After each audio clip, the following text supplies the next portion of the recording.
আদিবাসী যারা লেখে তারা হলো ভিনদেশি ষড়যন্ত্রকারী। এর প্রধান সোল এজেন্ট ডক্টর ইউনূস। এই শয়তান লোকটা রাষ্ট্রীয়করণ করেছে এই শব্দটা।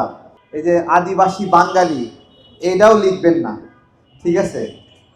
মানে এই শব্দটা আমাদের দেশে ব্যবহার না হোক। হ্যাঁ, আমরা এটা লিখে আবার পাহাড়ের বিভিন্ন জাতিগোষ্ঠীর মানুষকেও কষ্ট না দিই, ঠিক আছে? আমরা যেরকম কষ্ট পাই তারা লিখলে, তো আমরা লিখলেও তারা কষ্ট পাবে। বস্তুত আদিবাসী যারা লেখে তারা হলো ভিনদেশি ষড়যন্ত্রকারী। সুতরাং আমরা এটা আকারে ইঙ্গিতে এটা ব্যবহার করব না, ঠিক আছে?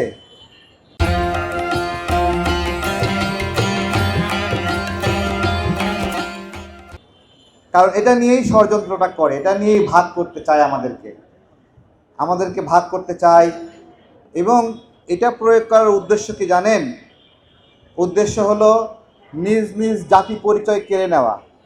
চাকমা জাতির চাকমা পরিচয় কেড়ে নিতে চায় ওরা, সাঁওতালদের সাঁওতাল পরিচয় কেড়ে নিতে চায়, গারোদের পরিচয় কেড়ে নিতে চায়, ষাট প্রজাতির তারা পরিচয় কেড়ে নিতে চায়, ত্রিপুরার পরিচয় বদলায় দিতে চায়।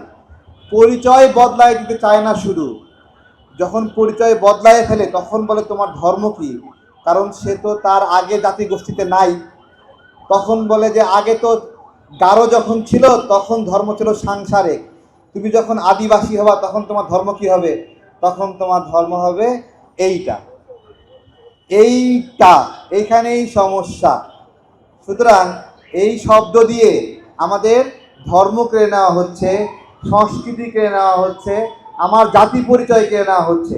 এইটা কারা নিচ্ছে? এটার সোল এজেন্ট ডক্টর ইউনূস এবং তার এনজিওর লোকেরা। এর প্রধান সোল এজেন্ট ডক্টর ইউনূস।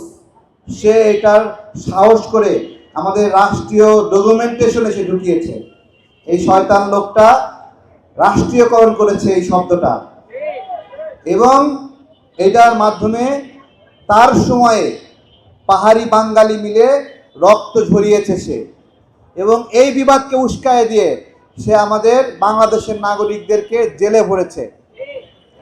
এই সমস্ত অপরাধগুলোর সঙ্গে জড়িত ডক্টর ইউনূস। কিন্তু ডক্টর ইউনূসের নামে কোনো মামলা করা যায় না, কোনো মামলা নেয় না, সব মামলা খারিজ করে দেয়।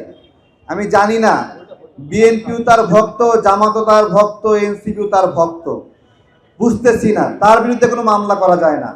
এতগুলো শিশু মারা গেছে, ডক্টর ইউনূসের বিরুদ্ধে মামলা করতে গেলে থামায় দেয়। কি জাদু যে করছে দেশের মানুষকে। সে জাদুকর বলেছিল আমরা বিদেশিদের কাছে যাব না, বিদেশিরা আমার পায়ের কাছে আসবে।